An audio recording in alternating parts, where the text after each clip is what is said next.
Bonjour à tous et bienvenue aux participants qui nous ont déjà rejoints pour ce webinaire sur le bilan carbone. On va attendre encore quelques petites minutes pour que tout le monde ait le temps de se connecter.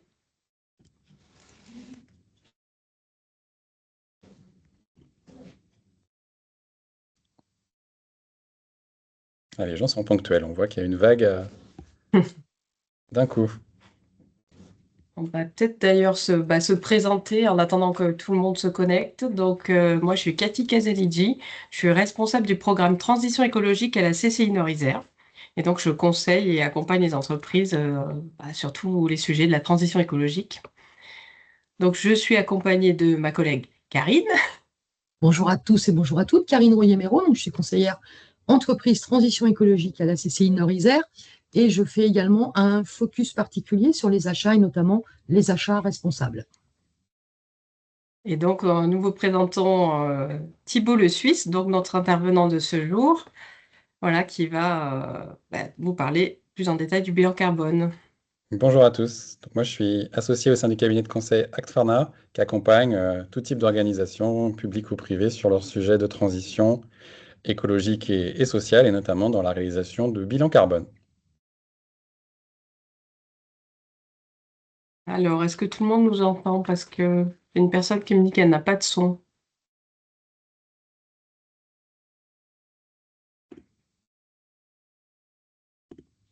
Est-ce que tout le monde entend? Il n'y a pas de son. Oui, donc les autres personnes ont l'air de nous entendre. Ok, bon, Tout marche. ça a l'air de fonctionner. Donc juste pour vous redire, vos micros et caméras sont coupés, hein, ça c'est un paramètre du webinaire. C'est normal, mais n'hésitez pas à poser vos questions dans la conversation. On aura éventuellement la possibilité de déverrouiller vos micros. Hum, que vous dire d'autre? Donc je vais rapidement moi passer la parole à Thibault le Suisse, hein, qui va intervenir du coup sur le bilan carbone. Et on reprécisera à la fin, du coup, les accompagnements de la CCI. Et on prendra 10-15 minutes pour répondre à vos questions. Thibault, je vous laisse du coup Eh bien, on est commencer. parti. Donc aujourd'hui, au cours des 45-50 prochaines minutes, hein, l'objectif moi, que je m'étais fixé avec Cathy, avec Karine, c'est de vous faire un état des lieux d'aujourd'hui, d'où on en est de ce sujet du bilan carbone, pourquoi il devient de plus en plus important que tout type d'organisation s'y intéresse, quels sont les enjeux associés, qu'est-ce que c'est qu'un bilan carbone, qu'est-ce qu'on regarde quand on fait un bilan carbone. Vous avez peut-être entendu parler des différents scopes, donc on reviendra dans le détail sur ce que cela représente, et puis on finira par une petite partie action pour pas vous laisser qu'avec des problèmes, partir aussi avec des solutions de choses qui sont, avant même d'avoir fait un bilan carbone, des bonnes pratiques pour réduire ces émissions. Si, hop, donc on a prévu 3 temps aujourd'hui. Ça se veut participatif. Il y a des questions, donc n'hésitez pas, si vous pouvez pas parler, mais à au moins donner des éléments de réponse dans la conversation. Ça rajoutera un petit peu de dynamisme. 3 temps aujourd'hui, on va revenir très rapidement sur les enjeux climatiques pour que tout le monde ait les mêmes éléments de compréhension. Alors c'est un sujet qui est déjà pas mal discuté, mais ça nous paraissait quand même important de redire quelques mots là-dessus. On rentrera dans le vif du sujet sur les enjeux, pourquoi c'est important en tant qu'entreprise de se lancer dans une analyse de ses émissions carbone. Vous verrez qu'il y a plein de raisons, toutes valables aussi bien les unes que les autres. Et puis, on rentrera un petit peu plus pour terminer dans la technique sur qu'est-ce qu'un bilan carbone, comment se lancer, qu'est-ce qu'on comptabilise, et puis comment on peut derrière lancer des premières actions pour réduire ses émissions.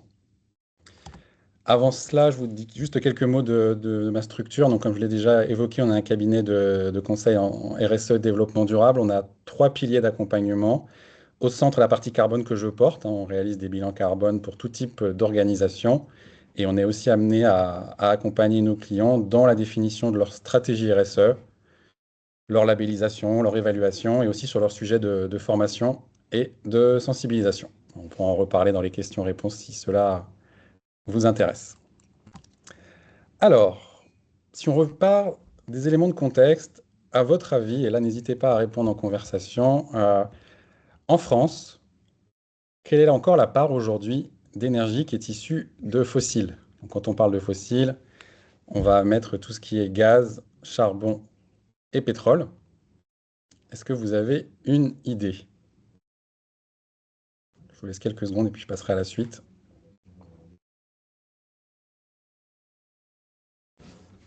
Si vous pouvez répondre en conversation, comme ça, je vois que Mehdi se lance.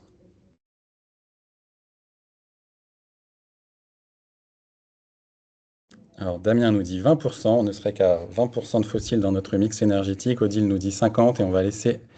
Philippe nous dit 80%, donc vous êtes 80. pas du tout du même avis tous les trois. On va voir qui se rapproche le plus de la réponse. Et Mehdi nous dit qu'il est déjà dans la solution. En effet, il faut en sortir. Tout à fait. Aujourd'hui, on entend souvent qu'en France, notre énergie, elle est décarbonée. C'est parce qu'il y a l'absus entre énergie et électricité. C'est vrai qu'aujourd'hui, on a une électricité qui est majoritairement décarbonée, avec le nucléaire, avec le renouvelable qui monte en puissance, avec l'hydraulique, qui a toujours été un moyen de production assez fort sur le territoire.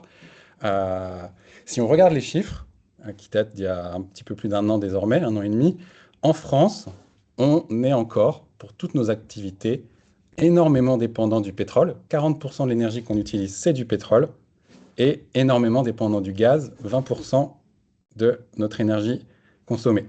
Donc si on cumule tout ça, on est en France à 60% d'énergie dans toutes nos activités du quotidien qui dépendent encore du fossile. Alors c'est un peu plus bas que la moyenne mondiale, hein. La moyenne mondiale, c'était ce que Philippe nous indiquait, 80%. Mais on a de l'avance, mais on n'est pas encore dans les meilleurs élèves comme Damien ou comme Odile le laissait supposer. Donc on reste des ogres énergétiques, on consomme énormément d'énergie, 4 fois plus que nos grands-parents, et avec une très grande partie qui est d'énergie fossile. Et comme le disait Mehdi, c'est là-dessus qu'il va falloir travailler dans les années et décennies à venir. Sachant que, indépendamment du sujet climatique, la ressource fossile, comme n'importe quel type de ressource qu'on peut trouver sur Terre, elle n'est pas infinie. On est dans un monde fini, donc tout ce qu'il y a sous le manteau terrestre est forcément par définition fini. Et donc, en l'état actuel des connaissances, on estime, les scientifiques estiment, qu'en 2035, on va franchir, donc c'est demain, 2035, on va franchir un pic pétrolier. À partir de ce moment-là, on en aura de moins en moins sous terre et donc de moins en moins à disposition pour faire fonctionner toutes nos machines.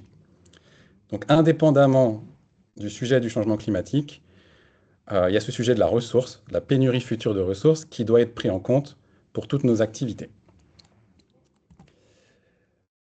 Si maintenant on regarde le sujet climatique, est-ce que vous avez en tête, on en est où aujourd'hui en termes d'augmentation de température moyenne sur Terre comparé à la période pré-industrielle? C'est le moment où on a pu mesurer de manière fiable, uniforme sur terme, les augmentations de température, la température année après année. Et donc on a une vision très très fine depuis 150 ans de ce qui se passe. Et aujourd'hui, on en est au niveau mondial, 1,2 sur les 10 dernières années, puisque les scientifiques ont besoin d'avoir 10 ans de données consolidées pour en dégager une tendance. Les chiffres actuels sont 1,2, sachant qu'on note une très forte accélération dans les dernières années, hein. Je vous ai remis les relevés 2023, vous voyez 1,5, juin 2024, 1,6, potentiellement 1,7 cette année. Donc, on voit que ça s'emballe, c'est en train de s'accélérer, et que si rien n'est fait pour faire évoluer nos modes de production et nos activités, on se dirige jusque le plus 4 degrés que Ludivine évoquait dans la conversation. Et aujourd'hui, c'est avéré, c'est ce que vous voyez sur la droite de l'écran, les scientifiques ont modélisé ce qui se serait passé sans l'homme sur Terre, c'est la partie verte, s'il n'y avait que les activités naturelles, et ils ont modélisé en rouge ce qui se serait passé avec l'homme, et on voit que ce qui se serait passé en rouge avec l'homme est quasiment calqué sur ce qu'on a pu observer au cours des 150 dernières années. Donc il est aujourd'hui scientifiquement avéré que ces augmentations de température, elles sont intégralement liées à l'activité de l'homme.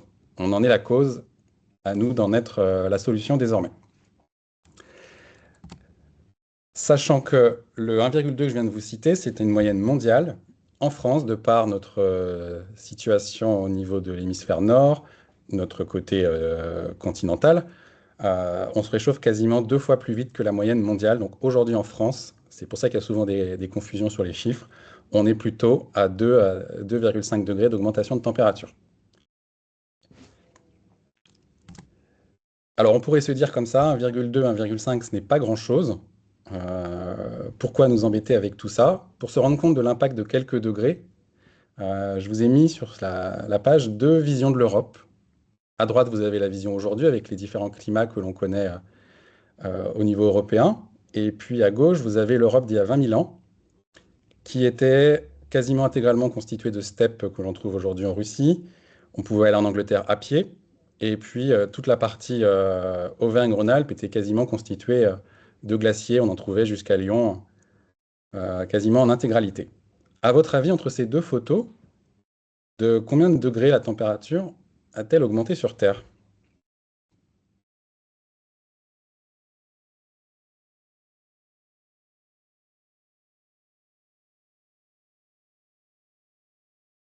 Alors 4 degrés pour Odile, 5 Ah, degrés pour Philippe. sur celle-là, vous avez l'air d'accord.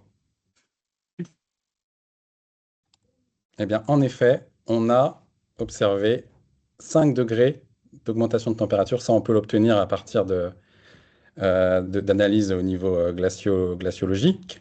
Donc la Terre, elle a déjà augmenté de température. On a 5 degrés d'augmentation en 20 000 ans. On n'a jamais, par contre, connu d'augmentation aussi rapide que celle que l'on constate aujourd'hui. Mais quand on voit que ce que 5 degrés peuvent engendrer comme évolution des paysages, et donc impact sur la faune et la flore, bien, si vous rajoutez 4 ou 5 degrés à droite de la carte d'aujourd'hui, vous avez une Europe qui est complètement transformée. Les conséquences du changement climatique, désolé, ce n'est pas la partie la plus drôle du webinaire, mais on les voit déjà aujourd'hui, hein, y compris sur le territoire français. Là, je vous ai repris 4 événements qui se sont produits au cours des 2-3 dernières années liés au dérèglement climatique.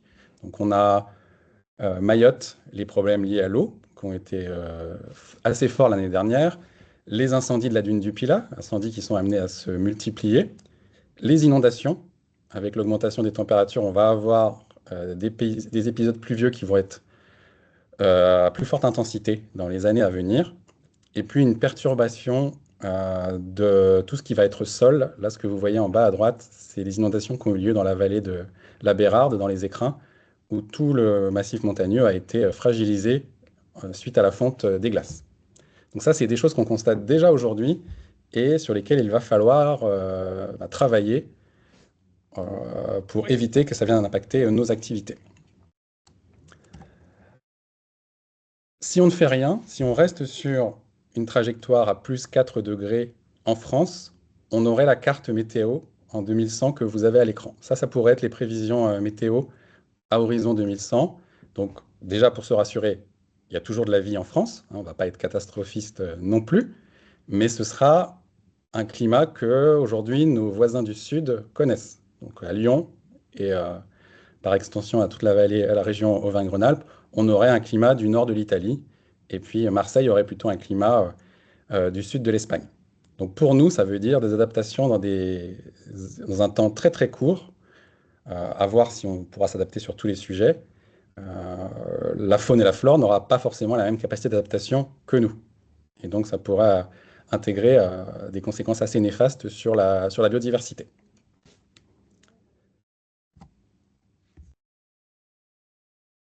Donc tout ça aujourd'hui est lié à nos émissions.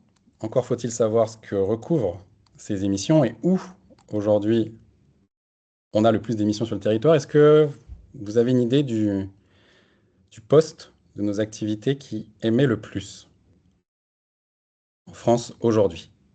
Entre tout ce que l'on fait, entre le logement, l'alimentation, le transport.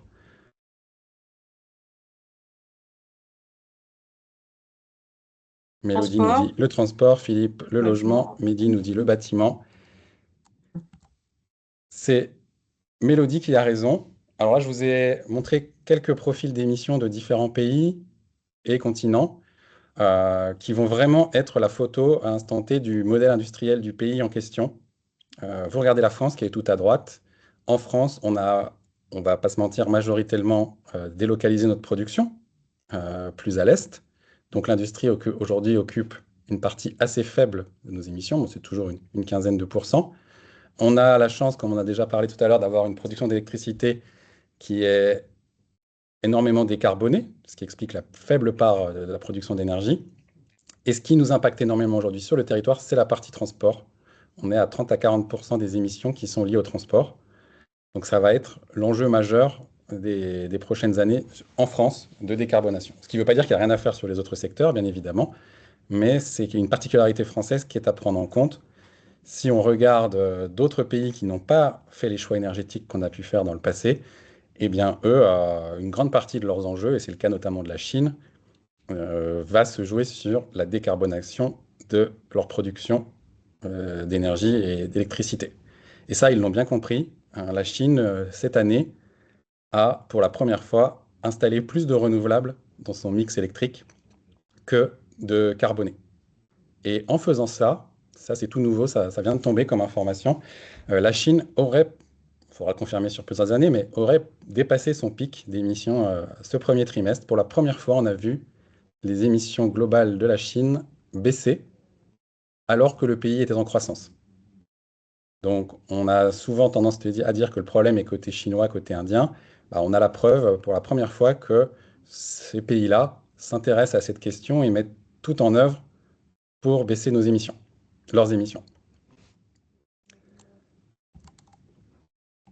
Alors, la France, face à cette situation, elle a un plan.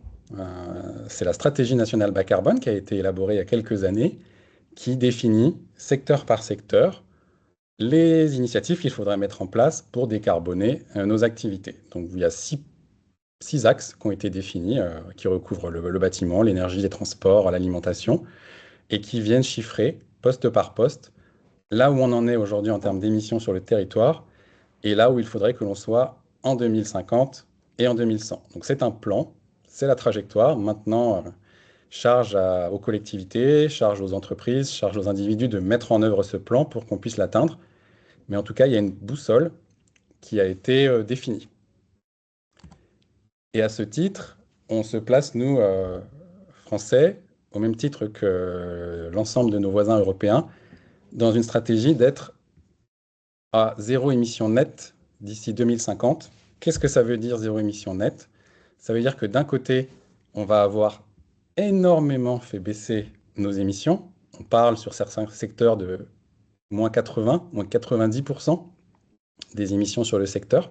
Donc les avoir réduits au maximum pour que, donc on n'arrivera jamais à zéro sur nos émissions, hein. Tout ce que l'on fait comme activité va forcément avoir des émissions résiduelles, mais les avoir réduits suffisamment à horizon 2050 pour que les puits de carbone naturels, hein, les océans, l'atmosphère et puis tout ce qui est forêt, puissent jouer son rôle d'absorption et venir absorber ces émissions résiduelles.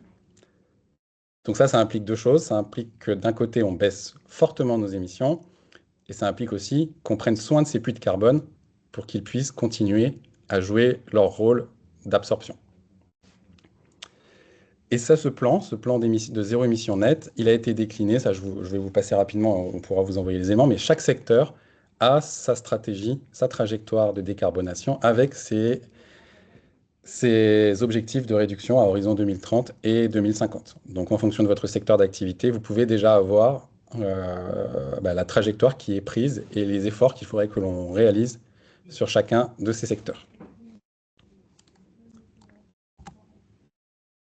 Maintenant qu'on a revu ensemble les différents éléments de contexte, pourquoi il est clé d'agir, pourquoi on ne peut pas se contenter de continuer à émettre autant qu'on le fait à date, la question se pose de pourquoi s'intéresser dans vos entreprises, dans vos organisations. Il n'y a pas une réponse unique. Il y a plusieurs raisons qui peuvent vous pousser à agir. Bon. La première, c'est que financièrement, ne pas se préoccuper de ce sujet aujourd'hui peut mettre en danger la pérennité de votre activité dans le futur. Alors, ce n'est pas le cas aujourd'hui sur le prix du pétrole qui est en train de fortement baisser actuellement puisque l'activité est au ralenti suite à certains sujets géopolitiques que vous connaissez. Mais dans un monde où la ressource pétrolière va diminuer dans les 10 à 15 ans, forcément le prix de l'énergie va augmenter On l'a vu il y a quelques années avec le prix du gaz qui avait flambé. Aujourd'hui, miser sur une énergie fossile pour ses activités, c'est miser sur une ressource qui est extrêmement volatile en termes de prix et donc risquer de mettre sa pérennité, sa profitabilité en danger. Ça, c'est le premier axe financier qui pousse les entreprises à agir, de ne plus être dépendant d'une ressource qu'on ne maîtrise pas financièrement, puisque on ne trouve aujourd'hui plus aucune énergie fossile sur le territoire français. Tout ce qui est utilisé vient de l'étranger, et donc toutes les questions géopolitiques que j'ai évoquées à l'instant peuvent être problématiques. Et le deuxième point, c'est que si demain les États renforcent la taxation carbone, eh bien une activité qui est aujourd'hui profitable mais fortement dépendante des émissions de carbone qu'elle engendre, eh bien une simple taxe de 100 dollars la tonne de CO2 émise pourrait réduire à néant les marges des entreprises. Donc il y a vraiment une logique financière à adresser aussi bien à court terme qu'à moyen terme face à cette ressource qui va nécessairement décroître. Il y a aussi des obligations réglementaires qui augmentent. Alors, en fonction de la taille de votre entreprise, je ne sais pas si vous y êtes déjà confronté ou pas. Il y en a deux aujourd'hui qui sont déjà en place ou qui vont venir, même si certaines ont déjà été simplifiées dans les quelques mois précédents. Vous avez peut-être entendu parler de CSRD et VSME. Ce sont deux nouvelles réglementations européennes formalisées dans les dernières années qui avaient pour objectif d'harmoniser la manière qu'ont les entreprises de reporter sur leurs sujets environnementaux et donc carbone. Donc ce sont deux cadres réglementaires qui indiquent aux entreprises quels indicateurs elles doivent restituer, sous quel format, pour pouvoir comparer deux entreprises entre elles. Et donc, si je suis, moi, monsieur investisseur, aller investir mes fonds dans une entreprise qui est a priori plus durable qu'une autre. Donc la CSRD, c'est une norme qui aurait dû être mise en œuvre pour toute entreprise de plus de 250 personnes dès cette année et l'année prochaine. Il y a eu un petit coup de frein côté Union européenne que vous avez peut-être vu. Donc, il y a une simplification qui s'appelle Omnibus qui a été mise en place, qui a proposé de reporter de 2 ans la mise en place de cette obligation de reporting. Donc, pour l'instant, il n'y a plus d'obligation en France avant 2028. Ça a été validé par l'Europe. Et qui a aussi proposé de réduire fortement le nombre d'entreprises soumises. Ça reste uniquement sous forme de proposition et il faudra que l'Europe valide tout ça et que les différents membres de l'Europe le valident également avant que ça fasse partie du droit national. Et puis, ça c'est relativement nouveau, la VSME, V pour volontaire, c'est la petite sœur de la CSRD. Alors Mehdi nous dit, les obligations BGES sont imposées par la CSRD depuis 2012. Alors il n'y a pas de lien entre BGES et CSRD, c'est qu'en effet, depuis quelques années déjà, les entreprises de plus de 500 collaborateurs devaient faire leur bilan carbone. Ce qu'a proposé la CSRD, c'était de le baisser à plus de 250, au seuil des plus de 250 collaborateurs. Et l'Europe a dit 250 c'est trop bas, ça va tuer la compétitivité. Nous, on propose de remonter à 1000 collaborateurs le seuil de reporting. Et ça, cette proposition de simplification, la Banque Centrale Européenne a dit 1000 c'est beaucoup trop haut, il faudrait qu'on reste à 500 qui était le seuil actuel du BGES. Et indépendamment de ce qui est obligatoire, pour inciter les entreprises les plus petites, donc les moins de 1000 collaborateurs, à restituer des choses, l'Europe a proposé en fin d'année dernière, c'est tout récent, un nouveau cadre de reporting RSE, y compris carbone, qui s'appelle la VSE, donc Voluntary Sustainability for Small and Medium Enterprise, qui fournit un ensemble réduit d'indicateurs, des choses vraiment essentielles, le b.a.-ba du reporting RSE, et qui va permettre aux entreprises de communiquer de manière transparente sur ces quelques indicateurs. Il y en a beaucoup moins que la CSRD, et donc ça peut être quelque chose qui vous différencie demain face à vos concurrents. Ça reste volontaire pour l'instant. Ouais, et pour l'instant, donc, Oui, dans l'attente de savoir si ce qui a été proposé côté Omnibus en Europe, savoir si c'est validé ou non, il y a une incertitude. Donc on sait, la seule chose qui est sûre, c'est que pour l'instant, il n'y a plus d'obligation de reporting avant 2028. Et ce qu'on pressent, c'est que les entreprises de soit 500, soit 1000 collaborateurs resteront concernées par cette norme et que très vraisemblablement, les moins de 500 n'auront plus d'obligations réglementaires et seront incités à faire des choses avec la VSME. Donc un rapport de durabilité standard avec des indicateurs transparents qui puissent être valorisés dans des appels d'offres, des consultations ou mis en avant dans vos pitchs commerciaux, par exemple. Ou auprès de votre banquier, assureur, investisseur qui aura envie de savoir où il met son argent. Donc l'avantage, c'est que ça permettra d'avoir des rapports RSE qui auront tous plus ou moins la même tête avec les mêmes informations aux mêmes endroits. Je pense que ça répond à la question de Mélodie, Thibault, sur les Oui. avantages de la VSME pour les entreprises de plus petite taille. Mehdi indiquait donc, enfin, de poser la question, donc c'est obligatoire à partir de 2028 de compenser leurs émissions. Je pense qu'il faut apporter peut-être le correctif. Pour l'instant, la CSRD dit en 2028, vous devrez restituer sur vos émissions, donc indiquer quelles sont vos émissions de carbone sur les différents scopes qu'on va voir juste après. Il n'y a pas d'obligation de compenser. La compensation, d'ailleurs, le mot compensation est à bannir aujourd'hui. On parle plutôt de contribution positive, c'est-à-dire qu'une entreprise, elle est encouragée à baisser au maximum ses émissions carbone. Elle ne pourra jamais arriver à zéro.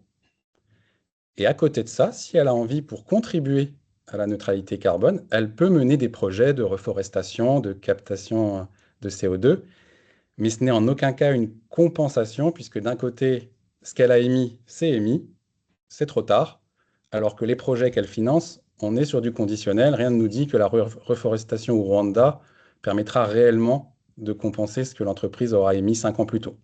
Donc, dans vos communications, petite alerte greenwashing, évitez de parler de compensation aujourd'hui, parlez plutôt de contribution positive.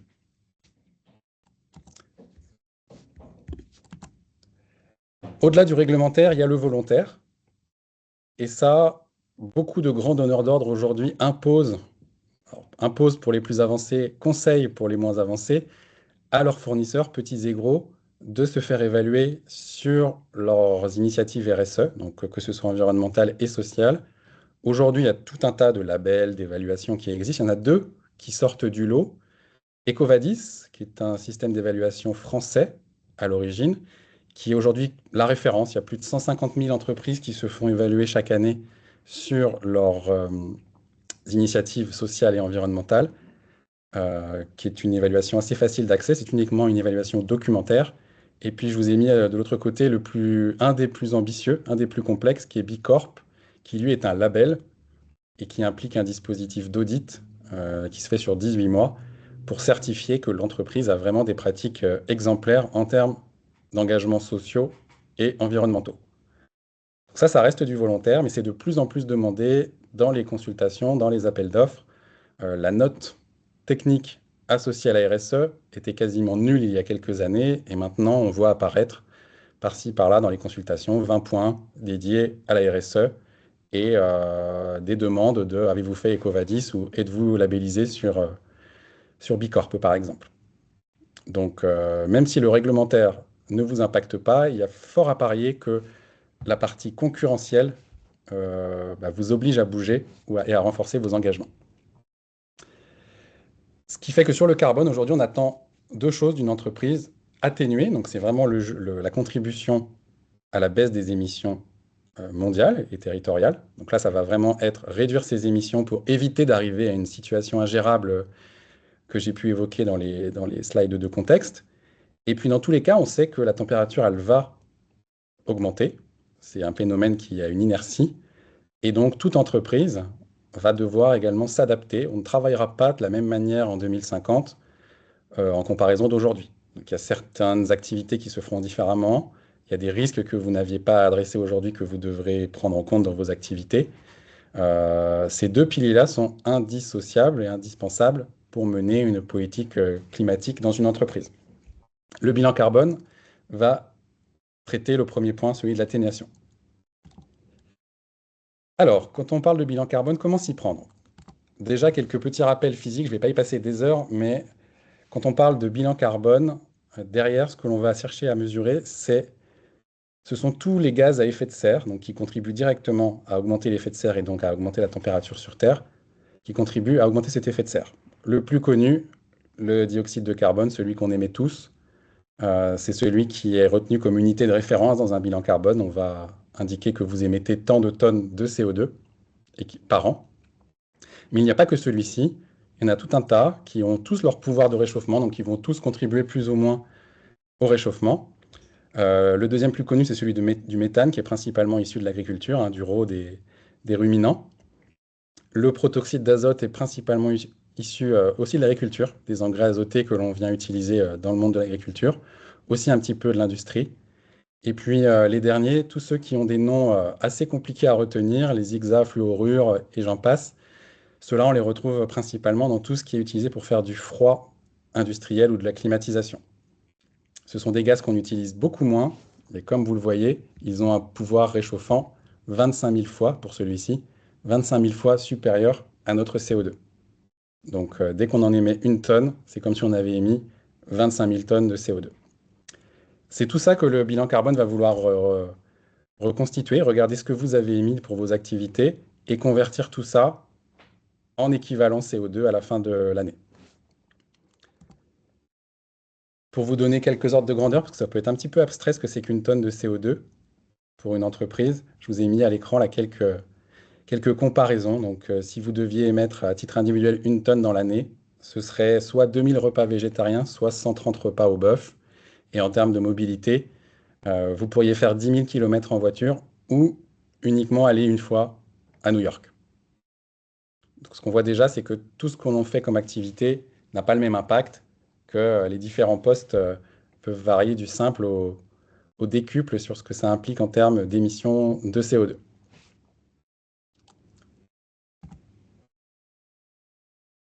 Quand on se lance dans un bilan carbone, il y a souvent la confusion de vous savez faire un bilan comptable, vous en faites tous les ans. Vous dites bilan carbone, ça va être exactement la même chose, la même méthodologie et les mêmes ambitions. Comment se fait-il qu'on produit plus en électrique qu'en véhicule classique? Alors ça, on en reparlera après si besoin. Ce n'est pas une vérité, mais on en reparlera à la fin. Donc, il faut bien différencier un bilan comptable que vous êtes tous habitués à faire et un bilan carbone ou une mesure carbone qui commence à être dans la norme. D'un côté, le bilan carbone, on veut être 100% exhaustif. Il faut qu'à la fin, votre compte de résultat soit juste au centime près, pour vous permettre de comparer, d'avoir un état des lieux de la santé de l'entreprise et de comparer deux entreprises en telles pour un investisseur ou pour un repreneur. Le bilan carbone, on va vouloir compter des choses, mais on ne va pas chercher l'exhaustivité et le côté parfait. On cherche avant tout des ordres de grandeur. Ce serait impossible d'avoir l'exhaustivité de vos émissions et d'avoir une mesure précise. Ça voudrait dire mettre des capteurs sur toutes les machines que vous utilisez, toutes les machines que vos collaborateurs utilisent et que vos fournisseurs utilisent. On voit bien qu'on n'y arriverait pas. Donc un bilan carbone est par définition approximatif. Encore faut-il fixer le bon curseur d'approximation. Et ce qui va compter, ce n'est pas tant le résultat à l'unité près, mais vraiment les grands postes d'émission où vous émettez du carbone. Est-ce que c'est sur la production? Est-ce que c'est sur le transport? Est-ce que c'est sur les achats? Pour vous permettre derrière d'aller actionner des leviers là où il y a de l'impact. De ne pas vous perdre dans des calculs et des plans d'action sur des choses qui sont que l'épaisseur du trait de vos émissions. Et deuxièmement, le premier objectif d'un bilan carbone n'est pas de comparer deux structures entre elles. On me le demande souvent quand je fais un bilan carbone, comment je me compare par rapport à mon voisin. Vu que chacun va faire son bilan carbone avec ses propres hypothèses, son propre périmètre, aujourd'hui, c'est assez bancal de vouloir se comparer. Le premier objectif est vraiment de jouer sur son terrain. Vous avez, pour faire votre bilan carbone, tout un tas de méthodologies qui existent. Elles ont toutes le même principe. Elles vont identifier ce que l'on veut comptabiliser, proposer des hypothèses pour le comptabiliser, et puis à la fin, vous restituez votre bilan carbone par poste, par sous-poste. Donc, il n'y a pas... En soi, la mécanique n'est pas compliquée. Vous en avez... Le bilan GES, c'est la version officielle française, hein, promue par l'ADEME. Bilan carbone est une marque, donc si vous faites autre chose que la méthodologie bilan carbone, vous n'avez pas le droit de dire que vous faites un bilan carbone, vous ferez un bilan GES. Et puis, donc ça, c'est ceux qu'on utilise principalement en France. Et dès qu'on va être sur une entreprise qui travaille à l'international, on peut lui demander de restituer sur un autre format qui est le Greenhouse Gas Protocol ou GHG Protocol, qui comptabilisent grosso modo les mêmes choses, mais il y a quelques spécificités liées à chaque méthodologie. Et c'est assez facile, si vous avez calculé votre bilan carbone d'une manière, de le restituer d'une autre. Qu'est-ce qu'on compte dans le bilan carbone d'une entreprise désormais? On a d'une part Scope 1 et Scope 2.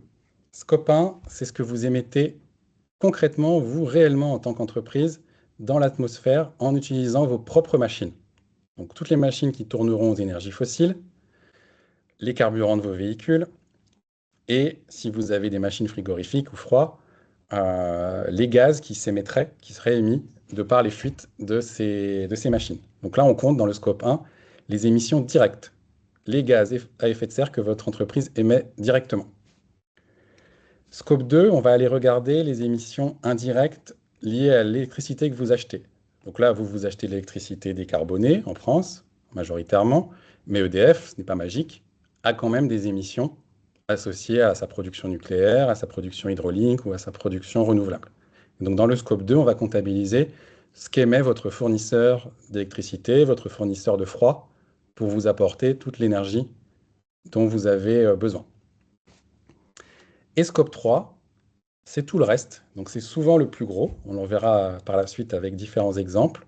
On va regarder toutes les autres émissions indirectes qui ne sont pas liées à de l'énergie.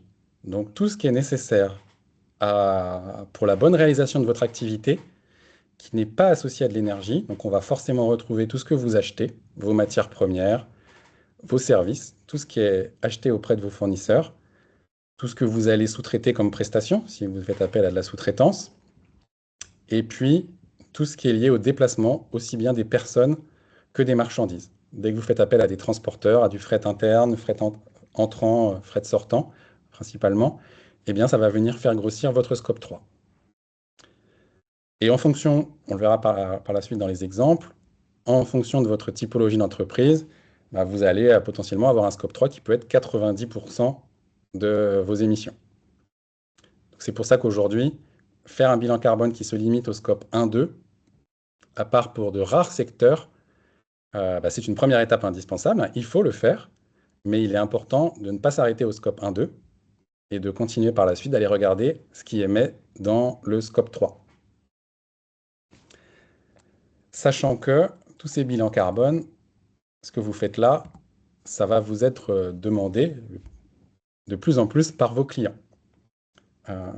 Et vous, vos émissions, les émissions de votre entreprise, votre Scope 1, 2, 3, va venir alimenter les estimations du Scope 3 de votre client. Vous vendez de l'aluminium à un de vos clients, lui va vouloir savoir combien de CO2 il émet en achetant une tonne d'aluminium chez vous, et vous demandez, fais-moi un bilan carbone Scope 1, 2, 3 de tes activités, pour lui permettre de calculer son propre Scope 3. Ce qui fait qu'aujourd'hui, on est tous le Scope 3 de quelqu'un. Dès qu'on réalise une activité, on va venir permettre de calculer le Scope 3 de son client. Et tout ça va venir s'accumuler jusqu'à arriver jusqu'à un bilan carbone du consommateur final. Donc, si vos clients commencent à vous demander des bilans carbone, ça veut dire qu'ils ont fait le maximum de ce qu'ils pouvaient faire sur le Scope 1-2, qui est la partie la plus simple, la plus facile d'accès, et qu'après, ils commencent à travailler sur leur Scope 3, tout ce qu'ils achètent. Et dans ce cadre-là, ils vous demandent de calculer votre propre profil d'émission Scope 1, 2, 3. La remarque qui revient souvent, c'est qu'on compte double quand on fait ça. On va compter des émissions de carbone chez le client, chez le fournisseur, chez le consommateur final. C'est complètement voulu. C'est lié à la méthodologie. En fait, on veut compter plusieurs fois les choses pour que chaque acteur de la chaîne prenne conscience de ses impacts et s'améliore. Si je me contente de dire 95% de mes émissions, ce sont mes achats, c'est le problème de mes fournisseurs, je déporte le problème côté fournisseur, alors que ce sont mes achats qui engendrent ces émissions. Et donc, il est important que sur toute la chaîne de valeur, chacun se pose la question. Je vous ai pris par exemple l'exemple d'un fabricant de camions, la chaîne de valeur poids lourd. Eh bien, on peut avoir des questionnements carbone à toutes les étapes de la chaîne de valeur. Le constructeur, le Renault Trucks, le Volvo, le Scania, va faire des bilans carbone de ces camions pour réduire l'impact de ces camions sur tout leur cycle de vie. Le transporteur va faire son bilan carbone pour optimiser sa flotte et réduire les émissions de ses propres activités de transport. Mais quand on descend dans la chaîne de valeur, là, l'industriel va avoir besoin de faire lui aussi son bilan carbone, de prendre conscience de l'impact du fret pour se dire qu'est-ce que je peux faire pour changer ma manière de transporter mes produits. Et puis en bout de chaîne, le consommateur, lui aussi, il a besoin de savoir les émissions carbone de ce qu'il achète pour se dire peut-être que je peux faire évoluer mes habitudes d'achat et aller vers une offre plus locale, par exemple. Donc c'est normal de compter plusieurs fois, ça permet à chacun de se poser les bonnes questions sur l'impact de ses activités. Une fois qu'on s'est dit ça, calculer un bilan carbone, le plus dur, c'est de définir le périmètre. La partie calcul, elle n'est pas si compliquée. C'est assez simple, c'est une bête multiplication. On va toujours se ramener à une donnée d'activité, donc quelque chose que vous suivez dans le cadre de votre entreprise. Donc, si c'est le transport de vos marchandises, normalement, vous allez avoir des informations sur vos transporteurs qui vous facturent des tonnes kilomètres. Vos bâtiments, vous avez des factures en kilowattheure, que ce soit électrique ou gaz. Et puis vos achats, vous savez normalement combien vous achetez de produits par typologie. Donc ça, c'est la première étape, c'est d'aller collecter les données d'activité. Et une fois qu'on les a, une fois qu'elles sont jugées fiables, on va aller chercher ce qu'on appelle des facteurs d'émission. Donc c'est identifier sur la base de grandes bases de données, notamment l'ADEME, on a une énorme qui est la base empreinte. C'est d'aller identifier combien émet 1 kWh en France en 2024, combien émet 1 km parcouru en 18 tonnes pour le fret de mes activités, ou combien sont de CO2 est émis en fabriquant une tonne d'aluminium. Ça, c'est la deuxième étape, et c'est souvent le travail de l'expert carbone, d'aller trouver les facteurs d'émission adaptés à votre activité pour convertir vos données d'activité en émissions. Et la bonne pratique ici, c'est de, dans la mesure du possible, toujours avoir des données d'activité, le plus souvent avoir des données d'activité physiques, donc des kilos, des tonnes, des kilomètres, et d'utiliser des données financières uniquement en dernier recours, donc des kilos euros achetés, par exemple. Ça, c'est la manière la moins fiable d'estimer ces émissions, parce qu'on va devoir utiliser des ratios monétaires, des grandes données sectorielles qui peuvent varier énormément d'une entreprise à l'autre. Parfois, on n'a pas le choix, mais dans certains cas, on peut s'en passer et avoir des estimations physiques un peu plus fiables. Omega TP, je ne la connais pas, cette solution. Je ne sais pas si elle intègre le scope 3, mais en tout cas, ça fait partie des solutions qu'on m'a évoquées dernièrement. Il faudra que je regarde. Voilà, très bien. Donc, en effet, donc là, dans certaines solutions spécifiques à certains métiers, comme le BTP avec Omega TP, vous allez pouvoir intégrer, avoir ces facteurs d'émission qui vont vous transformer ce que vous avez mis en données d'activité en émissions carbone. Je vais passer là-dessus. Après, pour vous donner quelques exemples, alors le but n'est pas de vous dire qu'une fois qu'on a fait un bilan carbone pour une entreprise, toutes les entreprises ont le même, mais c'est quand même pour vous dire que d'un secteur à l'autre, on va retrouver des similitudes. Et normalement, si vous faites demain votre bilan carbone de l'entreprise d'un certain secteur, il y a de fortes chances que ça se rapproche d'un profil classique d'émissions de ce secteur-là. Par exemple, je vous ai pris l'exemple d'un fabricant de fromage, donc agroalimentaire. Quand on fait un bilan carbone, on pressent, et les chiffres le montrent à la fin, que dans le secteur de l'agroalimentaire, on a à peu près 80% qui proviennent des achats de matières premières. C'est ça qui fait fonctionner la boutique. Donc c'est principalement du scope 3 dans ce secteur-là. Et ce qui vient tout de suite derrière, c'est le scope 1 et 2, puisque ce sont des activités qui sont énormément demandeuses en énergie et en transformation. Donc on a à la fois des leviers sur réduire l'impact de sa consommation d'énergie et jouer sur sa chaîne d'approvisionnement, sur ses achats.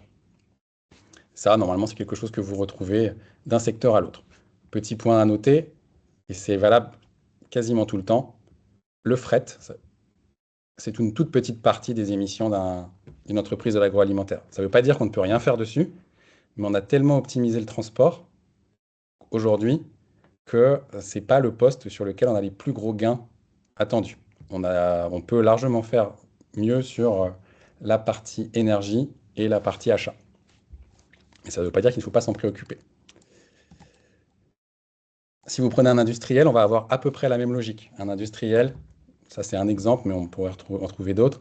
Les enjeux d'un industriel aujourd'hui, ça va être à 80-90% ce qu'il achète et comment ses produits sont utilisés.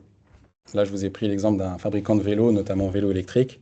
Bah, lui, dans son bilan carbone, on intègre tout dont il a besoin pour fabriquer ses vélos, donc la partie achat de biens, matières premières.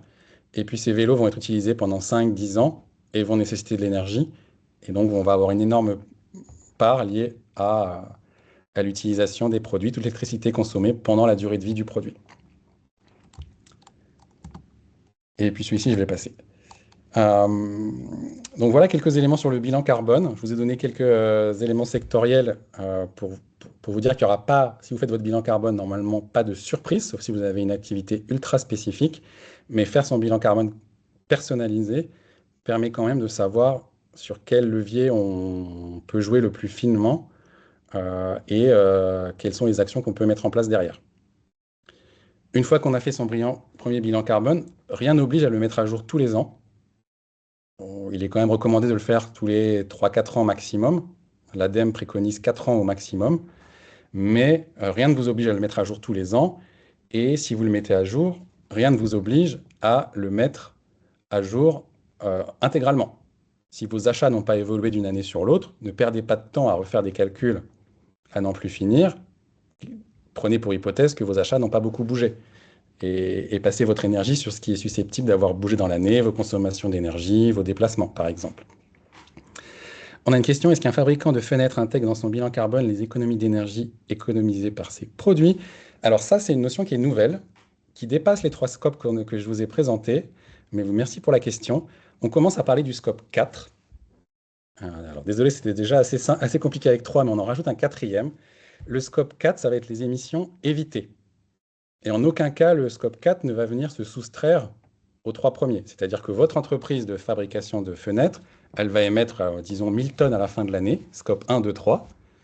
Eh bien, peut-être que vu qu'elle contribue à la rénovation énergétique, toutes vos fenêtres installées dans des bâtiments rénovés vont permettre d'économiser 10 000 tonnes de CO2 chaque année en chauffage. Donc ça, vous pouvez complètement le calculer. Moi, je suis en train de le faire actuellement pour un assureur auto qui a des émissions importantes, mais qui, en faisant des remplacements de moteurs ou en contribuant à développer des offres pour l'électrique, a un scope 4 qui est important. Donc ça, vous pouvez le calculer tout à fait.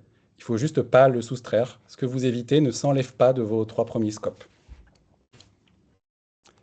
Et puis pour finir, avant de passer aux questions, et pour ne pas vous laisser sans solution, quelques éléments qu'on est amené à étudier dans le cadre d'un bilan carbone. Un bilan carbone ne s'arrête pas à la mesure, ou un bilan GES ne s'arrête pas à la mesure. Une fois qu'on a la mesure, on n'a fait que 50% du travail. L'autre moitié, c'est se fixer des objectifs, où je veux être dans 5 ans en termes d'émissions, et sur quel levier je vais devoir jouer, et construire sa feuille de route sur les 3-4 prochaines années. Et quand on est une organisation, on a souvent les 3 leviers que vous avez à l'écran. Celui qu'on n'aime pas trop, qui est la sobriété. Qu'est-ce que je peux faire pour moins consommer d'énergie, consommer de matières premières? Est-ce que mes produits peuvent être plus sobres à l'utilisation? Ou est-ce que même, dans certains cas, il faut que je revoie ma gamme de produits pour abandonner les options les moins sobres? Donc là, on va directement toucher aux besoins en ressources, aux besoins en énergie. Est-ce que je peux faire mieux avec moins? Est-ce que je peux réduire mes données d'activité évoquées avant? Et puis les aspects plus technologiques, à activité équivalente, à performance équivalente, là, on va toucher à l'efficacité énergétique. Est-ce que je peux réaliser la même activité, la même production, en consommant 2 fois moins, en rénovant mes bâtiments, en améliorant l'efficacité énergétique de mes machines, de mes équipements? Donc ça, c'est le 2e axe de travail.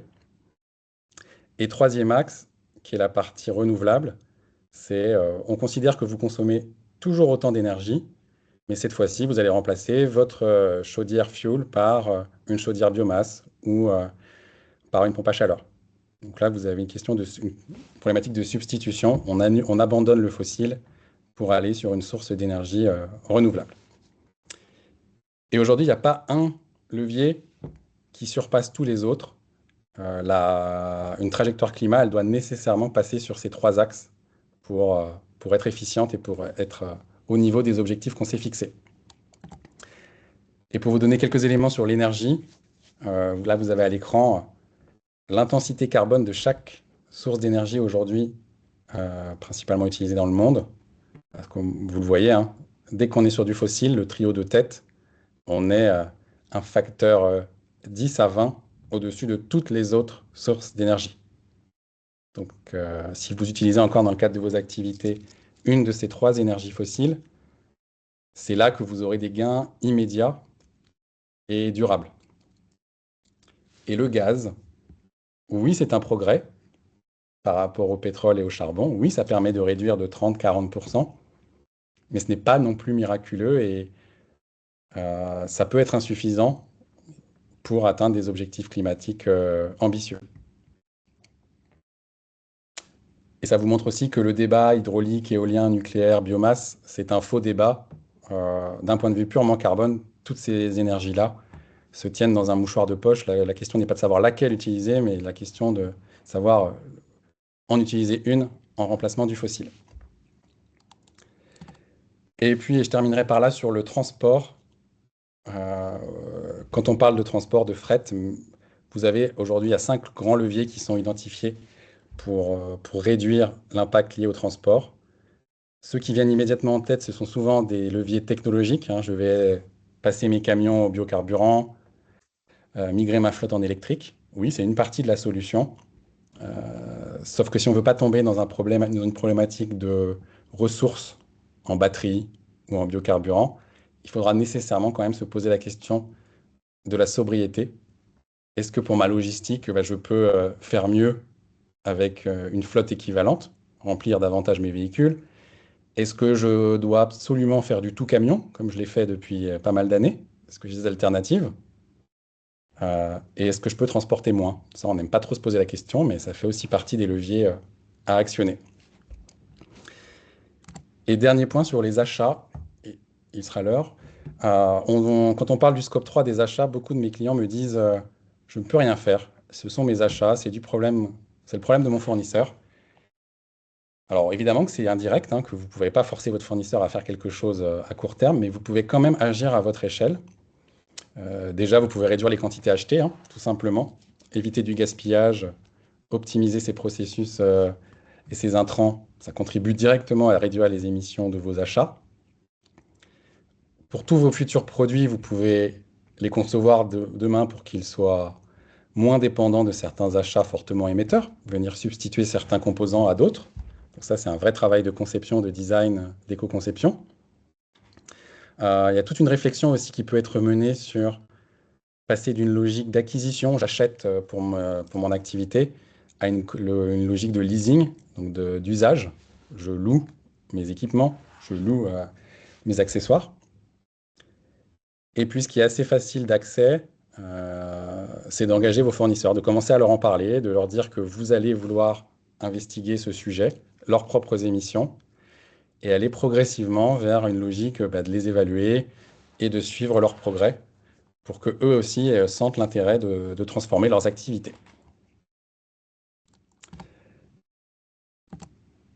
Si ce sujet vous intéresse et que vous vous dites que c'est le moment de lancer une démarche décarbonation, il y a 2 dispositifs qui peuvent vous aider. Je vais parler de celui de droite et puis je laisserai Cathy et Karine parler de celui de gauche. Tout d'abord, sachez que la BPI France et l'ADEME proposent un diagnostic qui s'appelle le Décarbonation, qui permet de prendre en charge 40% de la réalisation d'un bilan carbone complet, scope 1, 2, 3, et peut-être même scope 4 si le périmètre s'y prête. Donc ça fait un reste à charge pour l'entreprise de 6 000 € à la fin pour réaliser son bilan carbone, sa feuille de route climat et son plan d'action climat. C'est quelque chose qui vient de réouvrir. Ça avait été mis en pause quelques mois pour problématiques budgétaires. Et le diag a été réouvert le 15 mai dernier. Donc la semaine dernière, c'est tout frais. Cathy, Karine, je vous passe la main sur la partie Lise. Oui, merci Thibault. Du coup, vous pouvez passer peut-être aux slides suivantes.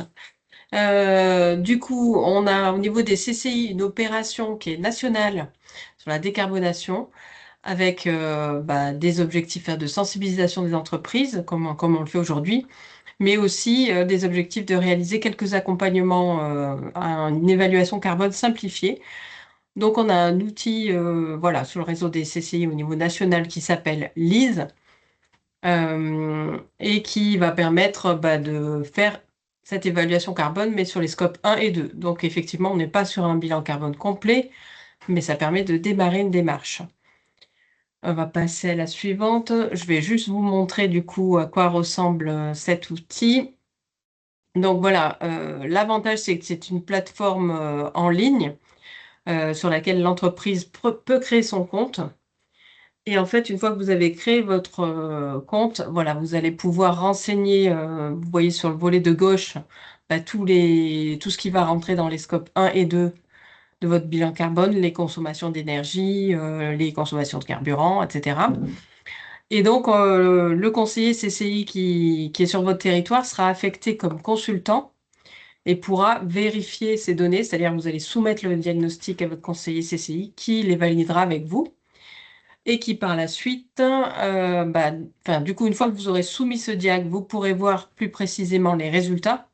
Donc là, c'est la slide d'après où vous aurez une vue sur comment se répartissent vos émissions.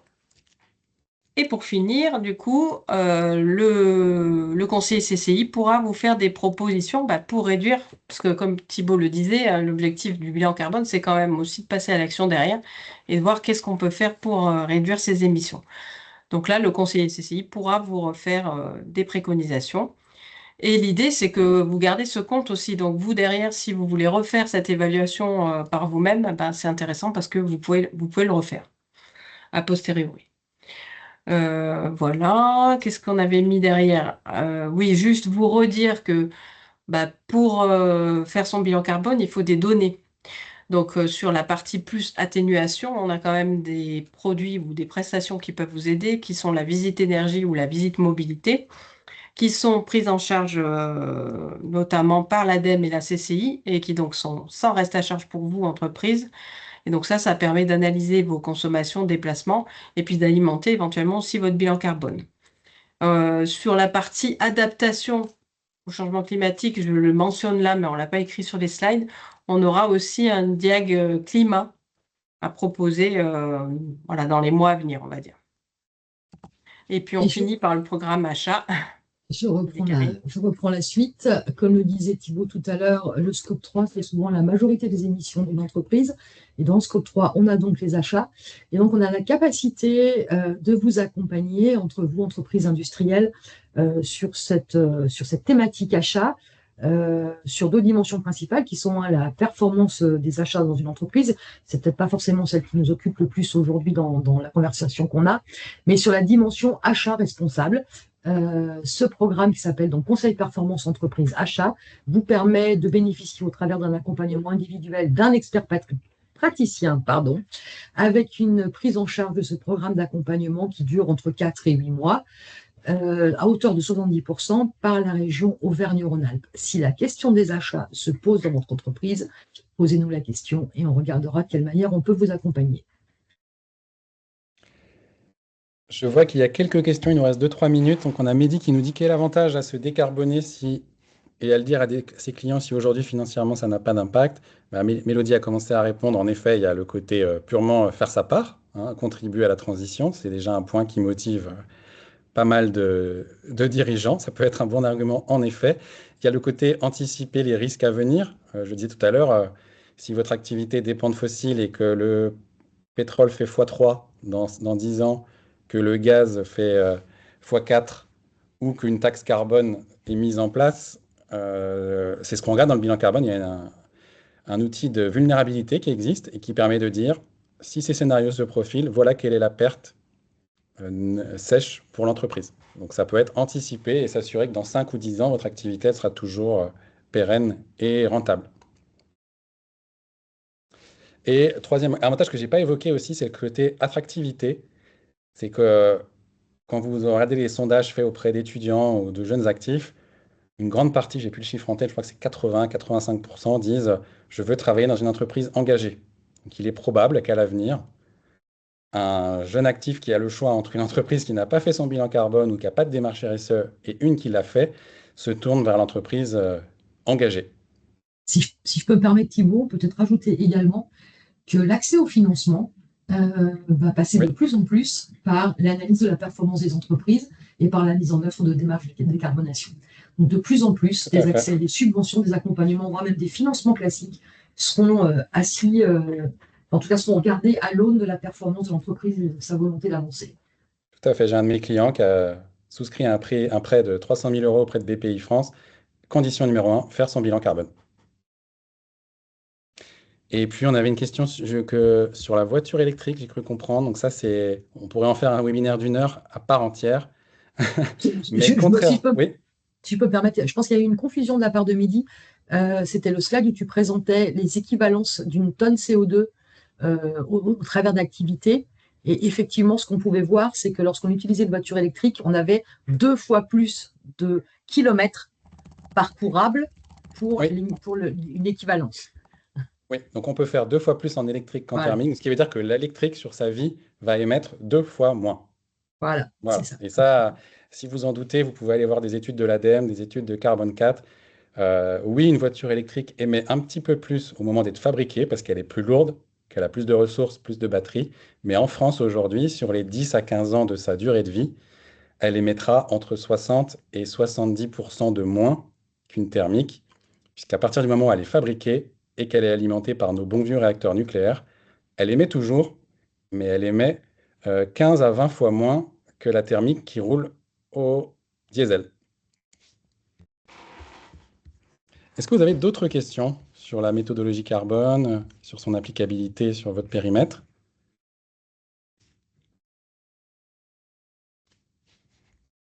Midi qui est en train d'écrire. En tout cas, merci Thibaut déjà pour cette intervention, hein, qui était, je pense, très claire, très complète aussi. N'hésitez pas, oui, si vous avez des questions, parce qu'on a déjà atteint la fin du webinaire, il est 14 heures, donc on ne va pas vous retenir davantage. Mais par contre, effectivement, ce qu'on peut redire, qu'on a déjà dit, c'est que vous avez une question d'interrogation, posez-nous la question et on vous orientera soit sur nos dispositifs, soit sur ceux de nos partenaires et de leurs opérateurs. Sachant que vous recevrez bien évidemment le support, donc vous aurez nos coordonnées. Et voilà, il y a également un replay, donc vous aurez éventuellement le lien. Et pour Alors, répondre à Philippe, alors oui, moi je suis expert référencé du DIAC Décarbonation que je vous ai évoqué tout à l'heure. Donc si c'est un scope 3 qui vous intéresse, on peut en discuter. Si c'est un scope 1-2 uniquement, c'est plutôt côté Karine et Cathy sur la partie lise qui est gratuite et rapide à mettre en place. donc, téléphone, mail, Philippe, je pense que vous avez déjà nos coordonnées, mais vous aurez de toute façon le support ou effectivement. Je pense qu'il y a les coordonnées de Thibaut également, ou alors on les rajoutera, celles n'y sont pas. Sinon, On va les je vous les rajouter. mets, je peux vous les mettre là. Moi, j'ai pas de problématique à ça. Hop, je vous les mets directement en conversation.